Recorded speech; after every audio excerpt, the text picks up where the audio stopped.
Hi, I just wanted to walk you through this visual. The visual is showing the impact of expense ratios. Expense ratios are the cost to invest in a specific mutual fund, usually. So if you invest $100,000 into a fund that charges an annual expense ratio of 2% per year, you're going to pay $2,000 per year in fees. If instead that fund was charging 0.04%, you'd pay $40 in fees for the year. The money is taken directly out of the investment account, so you don't actually physically turn over the $2,000. It'll just be taken out of your investment account.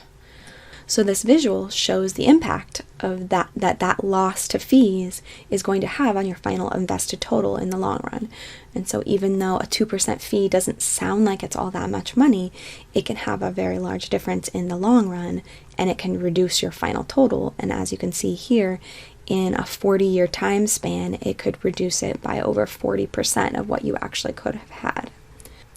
So actively managed mutual funds are basically a basket of investments where there is a fund manager who is spending a bunch of time trying to figure out of this group of who I could be investing in, which ones should I invest in to get the best return in the long run.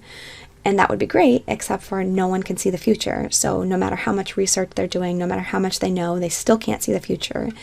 And you're going to have to pay them for their time. And so they get paid via that expense ratio. But a passively managed fund would be a fund where it just invests in that entire index, that entire group of funds. So the S&P 500, it would invest in every single one of those companies, and it would invest in the proportion that it would invest with that company would be the proportion that takes up of the market. So the market share of that company. There's no one that's putting a lot of time and effort into it, and therefore it's very cheap. And so that's where you can get expense ratios like the 0.04%, like you can see on this chart. So actively managed mutual funds usually have, say, a 0.3 to a 2.5% expense ratio, and a passively managed index fund usually has more like a 0 to maybe a 0.2 if it's a target date retirement fund or an international fund. Those are the ones that usually have the highest of the index fund ones.